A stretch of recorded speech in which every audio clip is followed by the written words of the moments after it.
Morning everybody. So here's our next project. We got a 2000 Kenworth T800 6NZ 13 speed. Nice farm truck, always taken care of by the owners. Alright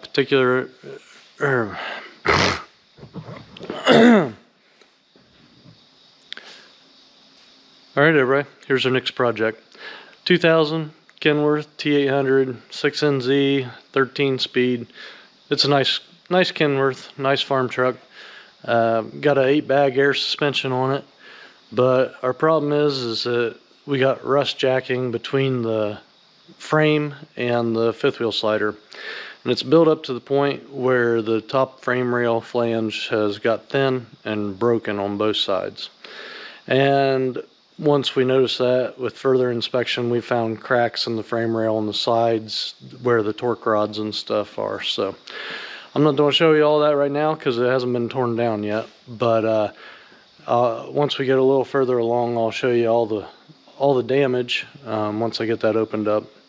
But in this video, I'm going to try to be real thorough and give you everything you need to know to do a frame repair, and I believe in doing it right. I've seen a lot of frame jobs that aren't safe and don't look good and are prone to breaking. I mean, even at mats and stuff in the truck show area, you know, I've seen trucks that you could see where they're spliced together from 20 foot away.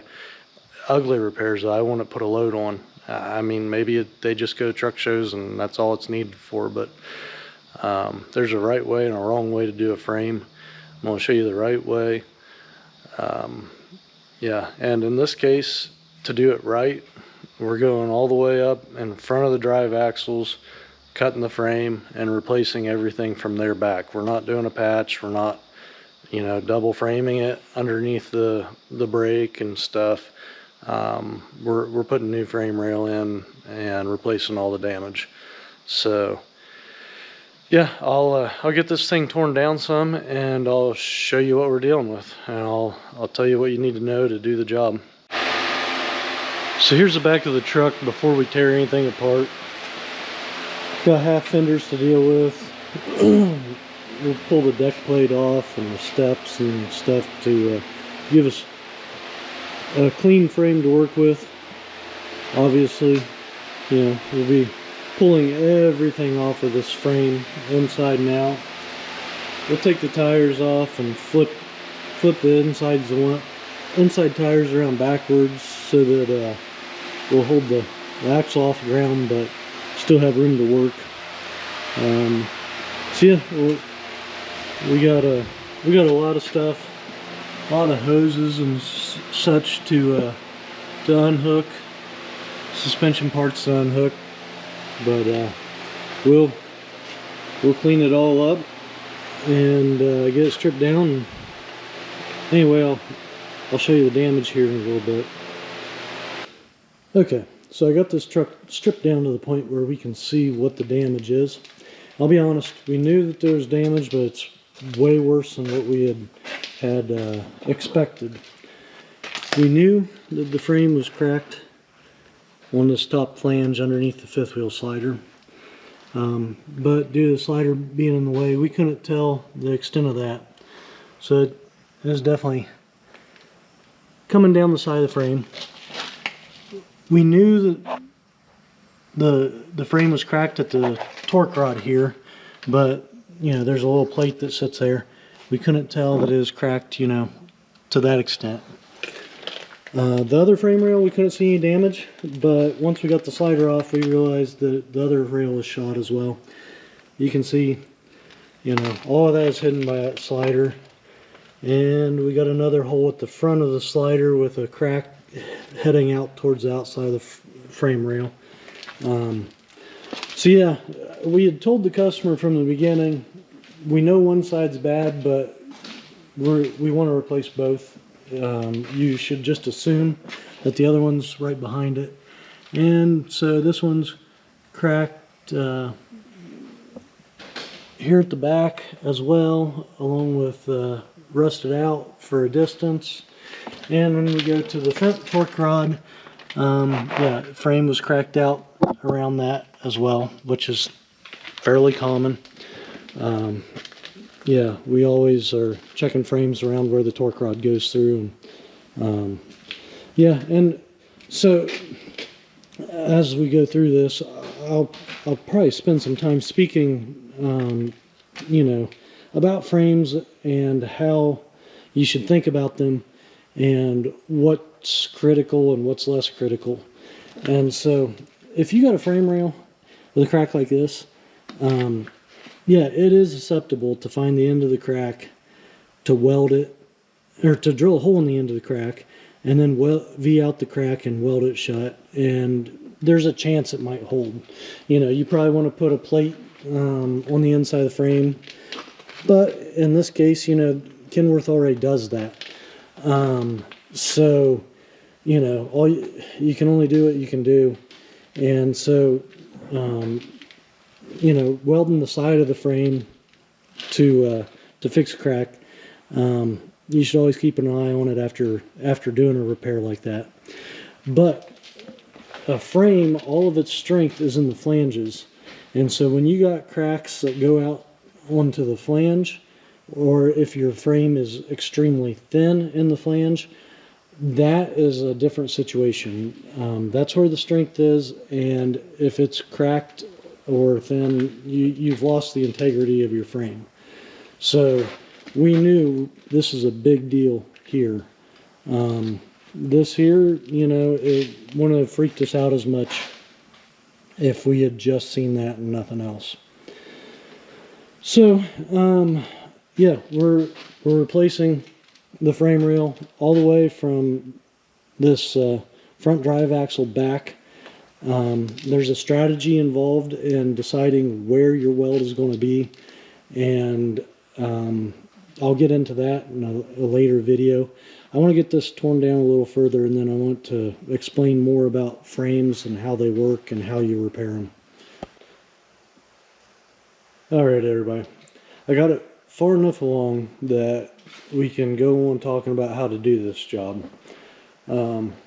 So as you can see, Kenworth 8-bag suspension, and I just unbolted everything that's attached to the frame and rolled it back, left the sway bars connected, you know, with the pork chops there, and lifted the frame up off of the suspension a little bit and just hooked it to the forklift and gently pulled it back.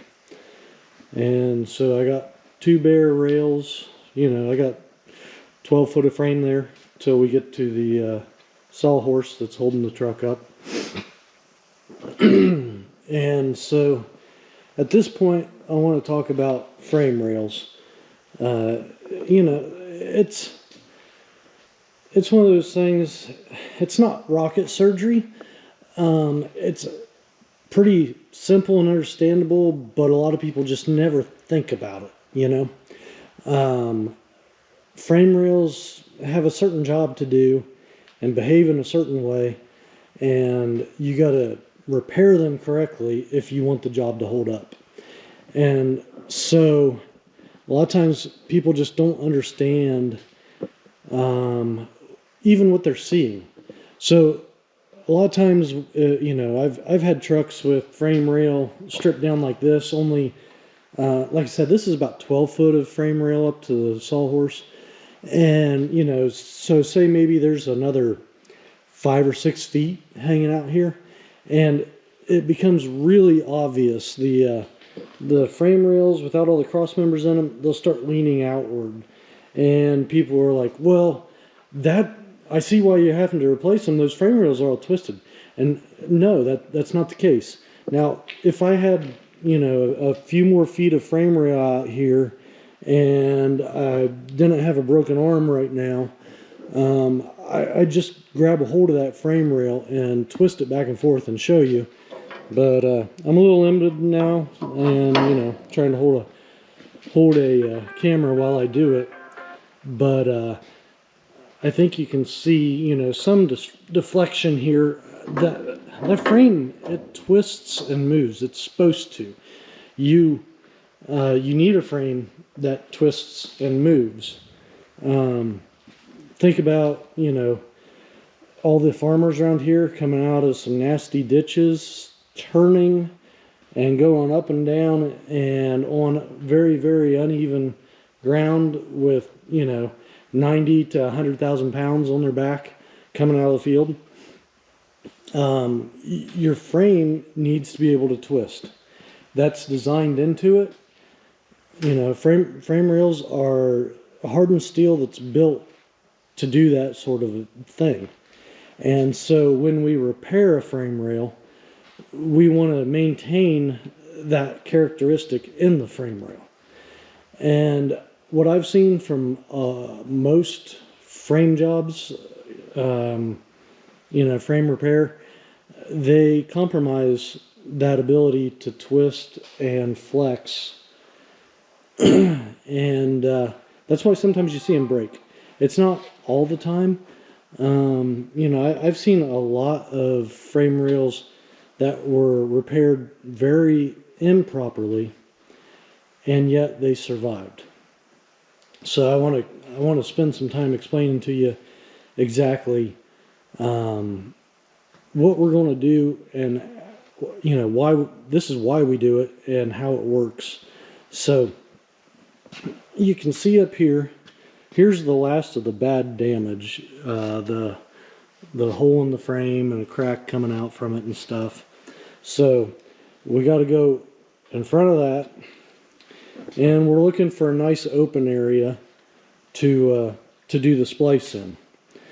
But there's tons of factors that go into choosing where that place is going to be. So you want good clean metal to weld onto. I've wire wheeled all this, and this area is all real clean. And so as you can see here, I've got a diagonal drawn out. Now that is going to be my cut line. And then you can see once I get close to the radius of the flange there, I just go straight through the flange. And so I got that marked on the inside, so I know exactly where I'm going to be cutting here. When you're doing this, you're doing it diagonal in order to maintain that flexibility in the frame. Because if you go straight up and down, what you're doing is you're creating a hard spot in the frame. And just like if you were to break a bone in your arm or something, there's a hard spot there. And so often you hear people re-injuring themselves, and it doesn't break at the previous break. It breaks right next to that hard spot in your bone. Frame's kind of the same way. If you got a good weld on it, great, but you got that really hard spot that doesn't want to flex, and you'll break it somewhere nearby if it can't perform the movement that it's supposed to. So likewise, you don't want to have a cross member behind your weld and your cut line. It stiffens it up. You want cross members to be on either side, which we got one right here. Those 4 bolt holes is a cross member. On this particular truck, the next cross member is like the main one behind the pork chop. But anyway, so no cross members where your weld is. Diagonal weld. You see guys zigzagging them, stuff like that. No, you're still putting all your weld in a smaller area. You want to spread it out. And the rule of thumb is you take the height of the frame and multiply it by 1.5. So every frame is about nearly 10 inches standard. This is 10 3/4. So I made this distance 15.5 inches from front to back. That's not the length of the cut, but front to back of the frame, you spread that over 1.5 the height of the frame. That gives you a nice ratio that is able to flex with the truck. So those are like your major considerations. And I'll you know, this sometimes is hard to find the proper place to do it, depending on the type of truck and the setup and stuff like that. I will give you that. Sometimes you have to fudge it one way or a little bit, you know, just to make it work. But anyway, you do the best you can. Now, in order to protect yourself, because you know this is a weld and a frame. It's you know, and you got to stand behind it. And DOT requires it. You got to put a plate on the inside of the frame. So basically, you need 15 inches from end to end of the weld, and then beyond the weld, you need another 15 inches of plate on either side of it. So that's a consideration for cross members and stuff like that. You know, anything that's bolted in, well, you got to have, you know, let's say you had a cross member further back instead of being right here. And so 15 inches, if it brought you in the middle of that cross member, well, you need to extend it further to catch the rest of the cross member, you know. So you just got to pay attention to some of that stuff. So in general, your plate on the inside is going to be about 45 inches. And I believe in order to pass DOT, on either side of the weld, holding the frame and the plate together, you need 5 bolts at least a ½ inch in diameter. And so here's another thing. The plate on the inside, it can be a flat plate. It doesn't have to be a C-channel or an L shape or anything like that. We're not necessarily looking for it to add strength. It's a safety mechanism should your weld break, should your repair fail because you didn't do a good enough job or whatever, you know. So it's one of those things that definitely, you know, we use a flat plate. I hate putting C-channel inside of a frame because we all know the flanges get rust jacked, and you rot out your flanges and your repair is going to do damage to your frame. So, you know, just use flat plate. And again, I say bolt it. We're not welding. Guys that weld fish plate into frames are, again, making the frame too stiff. That weld is just changing the dynamics of the frame and creating hard spots away from the splice, you know. So we don't need that. We just need a safety mechanism to hold the frame together and make DOT comfortable with what we're doing here. And furthermore, you know, this is a 5/16 thick frame rail, and I'm pretty sure the plate that I ordered to go on the inside is 1/4 inch. It don't need to be the same thickness as the frame, but I do use frame material as my plate to go inside of it. You know, I go ahead and order it right along with the frame rail when I order the frame rail. Other considerations, like I said, you have to be very precise in this. And so you can see I've got a line drawn right here, and all it is, it's a reference line.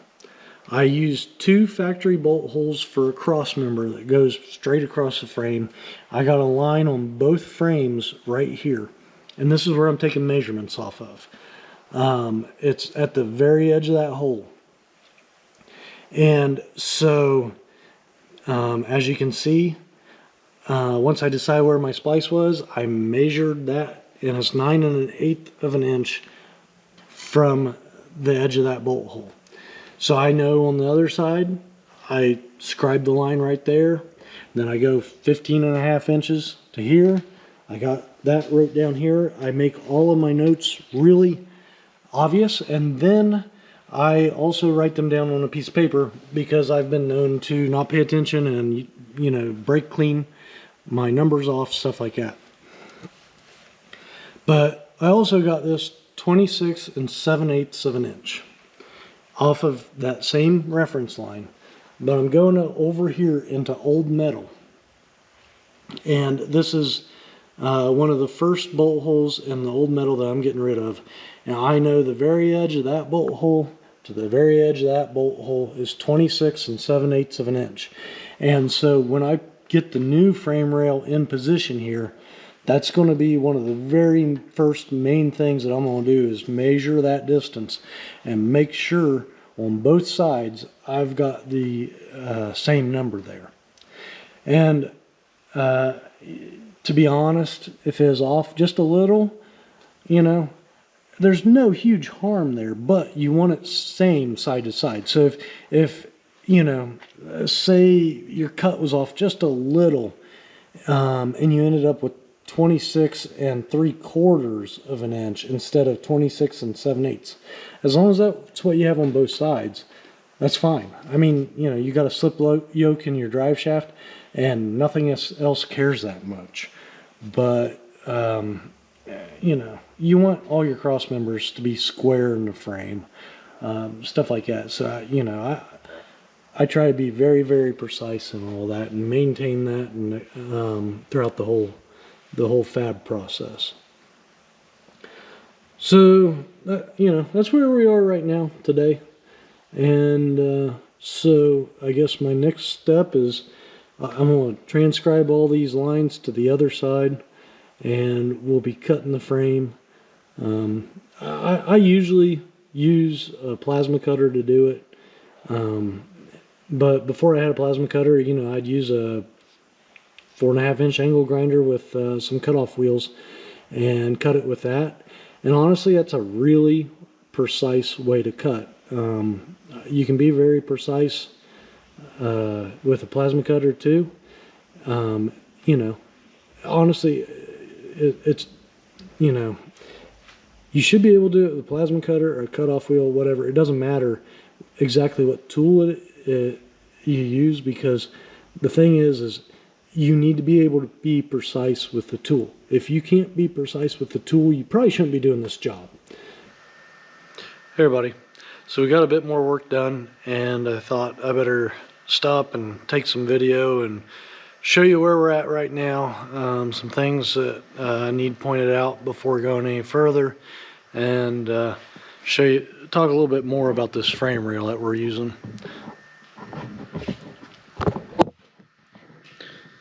So here we got our new frame rail, and sitting next to it is the cutoff from the truck.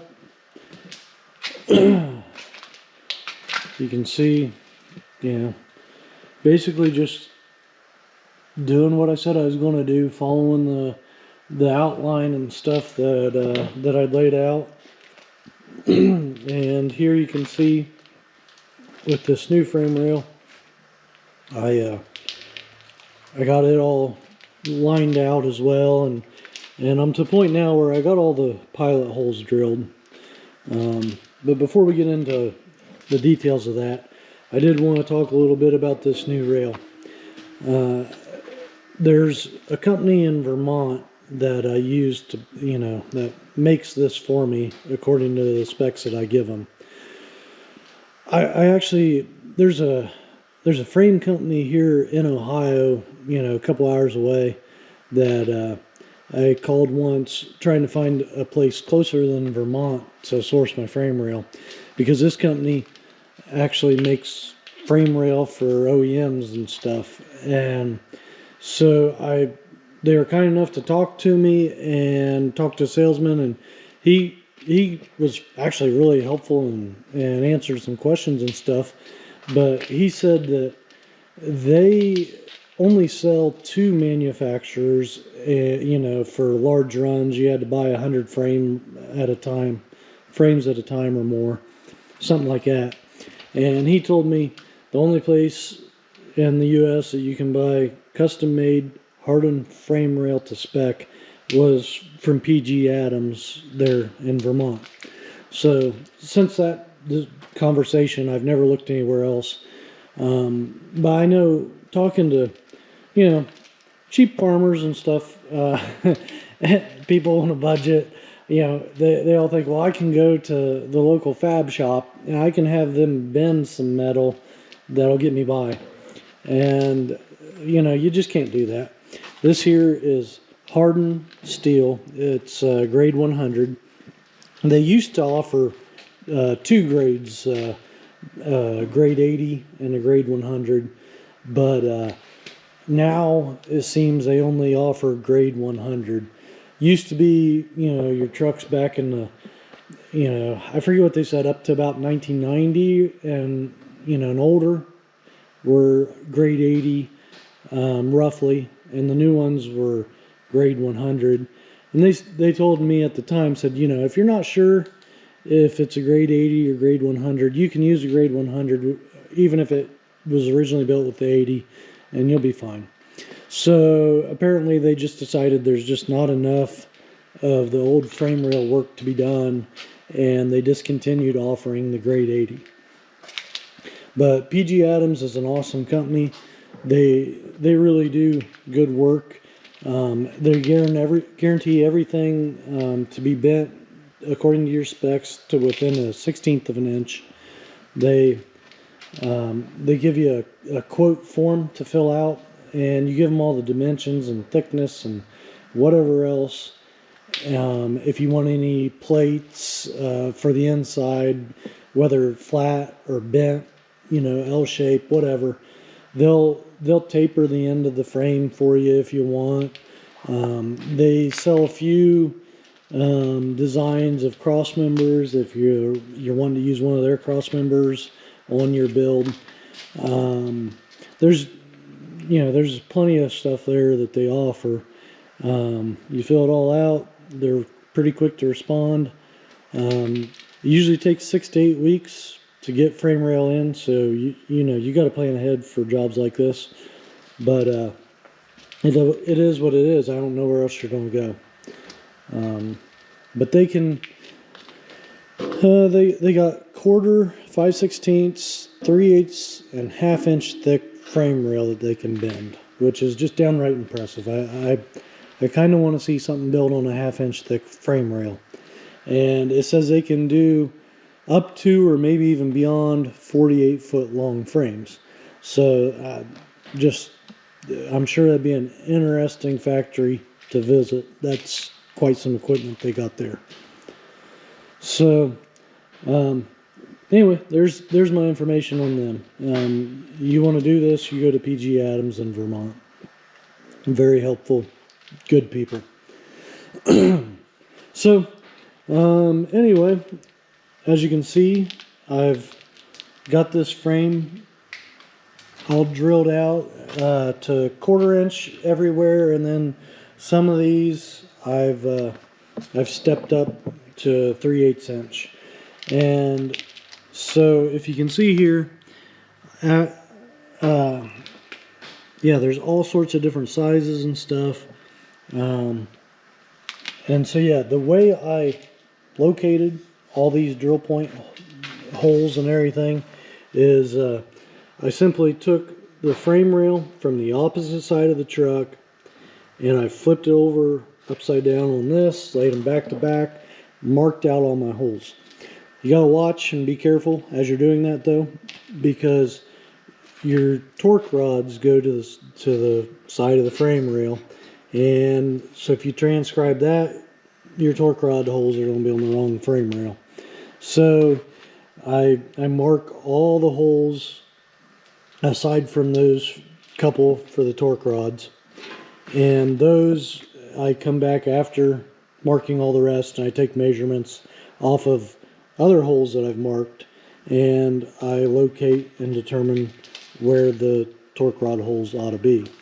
On this one here, so you can see this is the frame rail that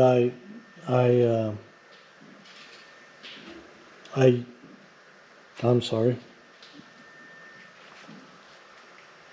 Okay, this is the frame rail I used to mark the holes in this, but this is the frame rail that originally came off of this side. So I measured off of this, and then I transcribed, going off of, I think, these two holes here, I measured over and back to get that spacing. And then for the vertical measurement, I went off of these 1/2-inch holes for the airbag brackets. There's 2 there and 2 there. So I found the center of those and measured up, and that gave me my position. I'm sure there's plenty of ways to do that, but to me those felt like the most reliable measurements that I could come up with. I don't like going off of the flanges because you got rust either built up or worn away, and so it's hard to trust those. So yeah, and then as far as the end goes, you know, I, rather than like transcribing this cut here onto this, because that cut is from that side, so it's not a guaranteed perfect match. Instead, I measured off of this frame rail, took precise measurements, and drew them onto this. And then once I did that, we had this 26 7/8 reference point from this line to that first hole there on the 5th wheel slider. And so I made my reference point, you know, so far over, did math, you know, subtraction and stuff, all that hard stuff that we learned in elementary. Like I said before, this really isn't rocket surgery, but you do have to know simple elementary math to get this done.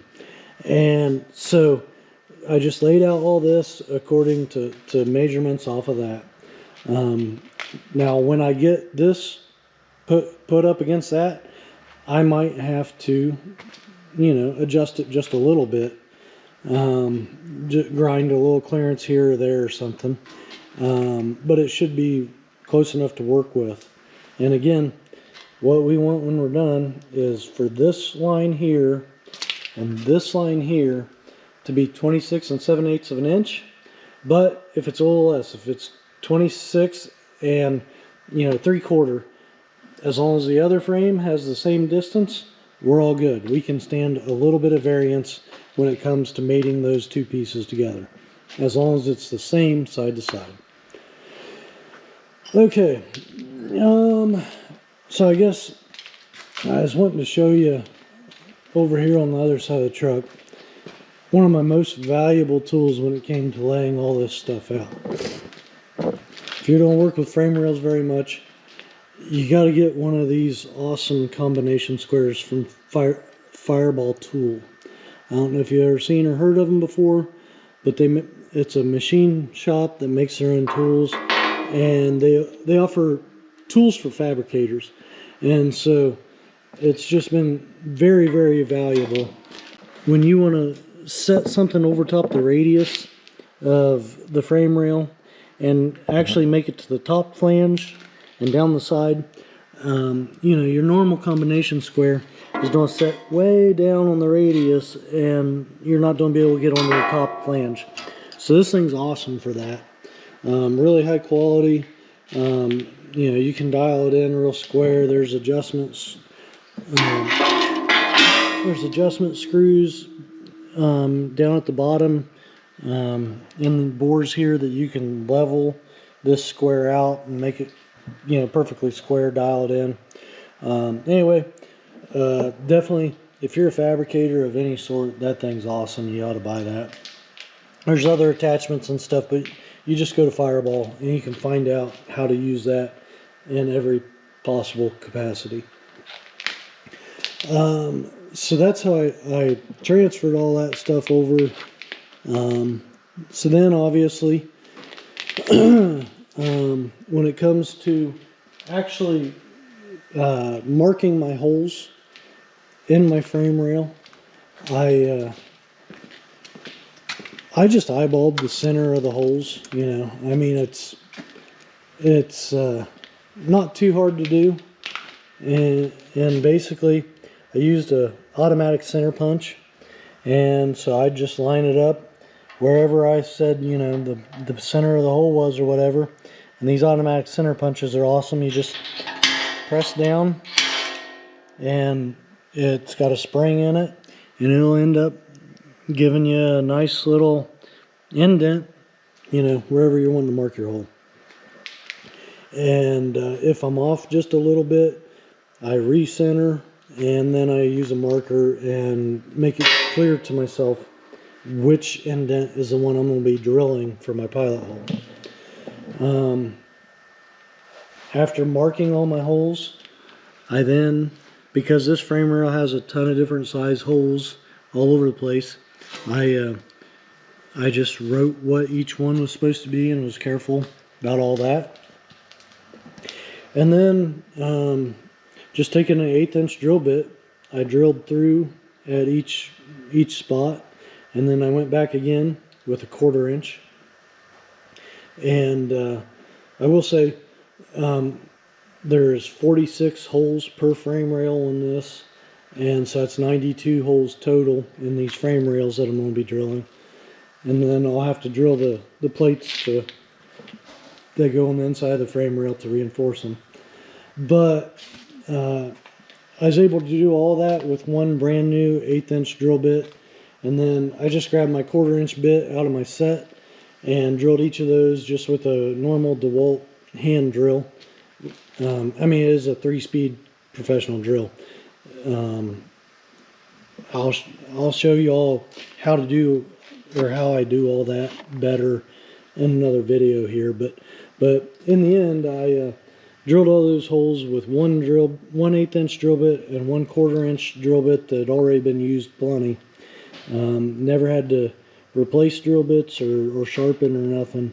And so anyway, there's a bit to know about drilling frame rails and drilling steel in general, and just thought I'd mention that I will be making a video on that. Now, on some of those holes that are going to go up to 1/2 inch, I'm going to keep just drilling those out to 1/2 inch by hand. No big deal. But on the 5/8 holes and the 7/8 holes, I'll be using this magnetic frame drill. And for those, you got a 1/4 inch pilot for the annular cutter here.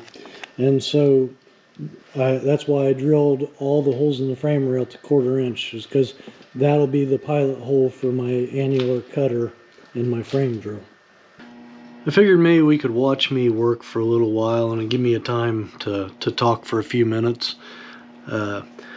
Basically, I just want to say sorry it's been such a long time since my last video, but in the meantime, I've replaced my computer and I now have Photoshop so I can edit these videos better, maybe polish them out a little better, and may higher resolution as well.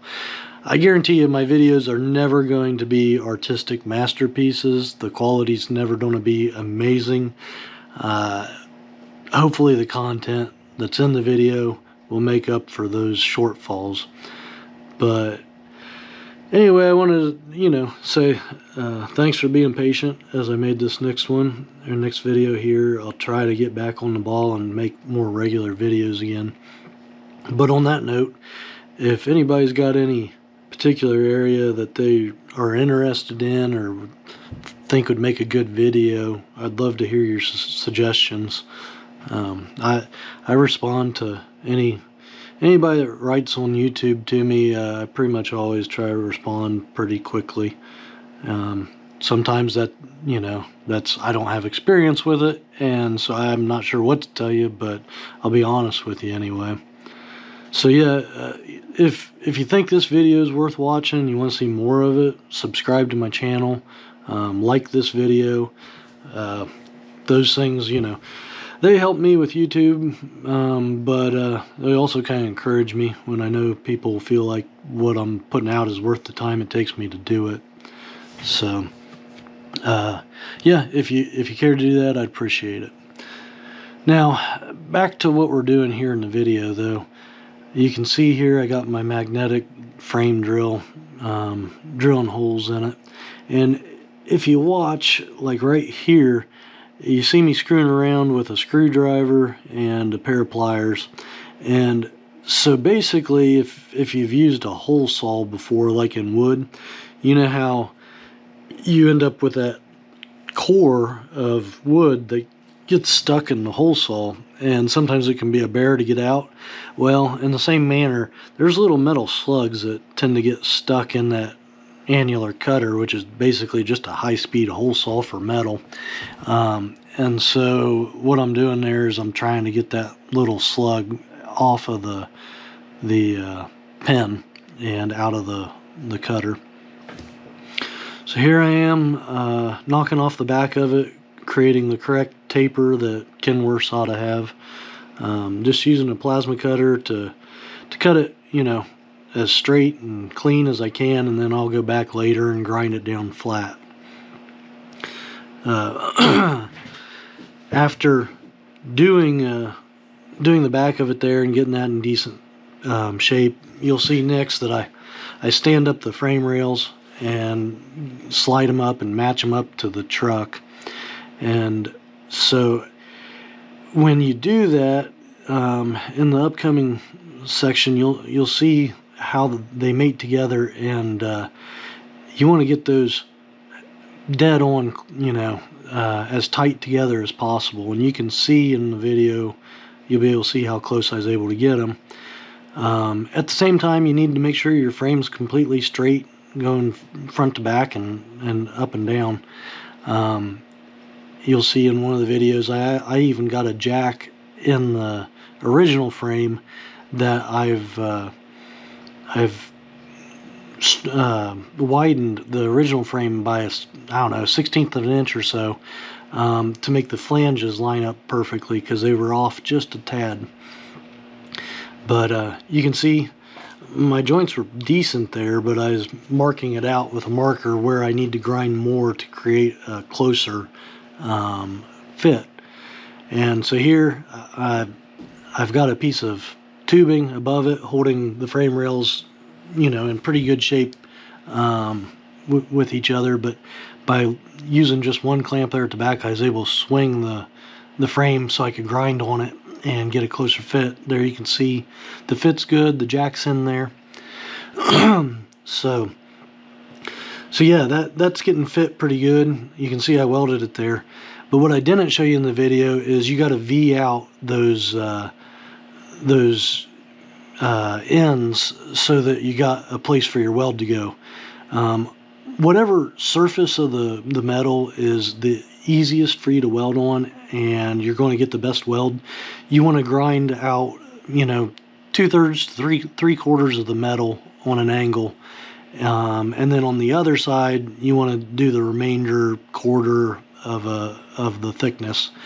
And so you V those out, butt it back together, and now you got a pocket to put your welds where you're going to get really good penetration into the metal. Afterwards, you got to grind it down perfectly flat. You don't want any divots or bumps or roughness. They even say you don't want grinding marks in it. They say to do the best job, you want to get a sander and sand out all the marks. Any imperfection is going to be a weakness in the frame, so if you can smooth it out perfectly, that's going to be the strongest frame. Now, do I get it absolutely perfect? No, probably not, but I get as close as I can.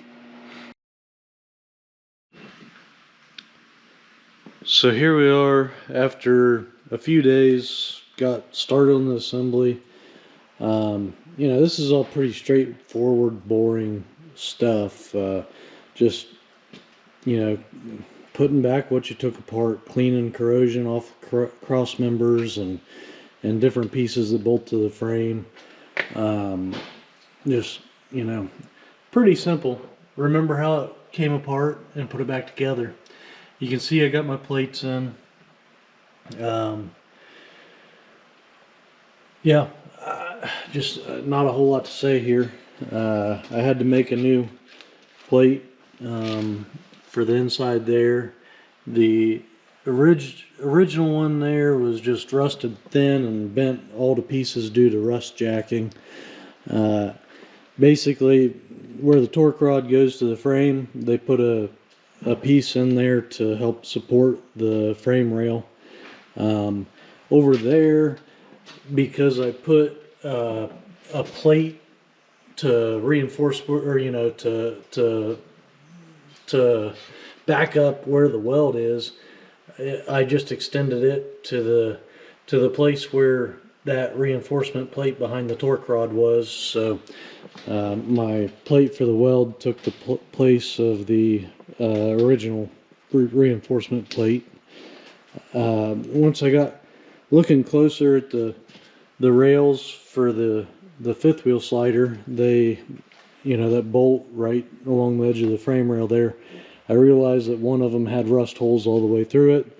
So I'm making new ones of those right now, getting ready to line up everything and mark holes to drill in the new angle.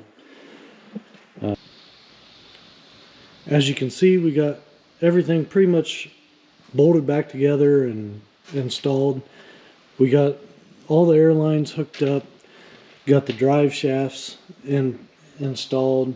This thing is, you know, it'd drive down the road as it is. As you can see, we got new rails for the fifth wheel installed, but they're not drilled out. I went to clean up the bottom of the fifth wheel slider today and ended up there's holes all the way through it. So come next week, we're going to get a new slider and riser and fifth wheel for it, whole new assembly. And once we get that, then we'll mark out new holes and drill them and stuff, and finish off the paint, get the wheels on, get the half fenders on, and it can go to harvest. So let's watch me work some more.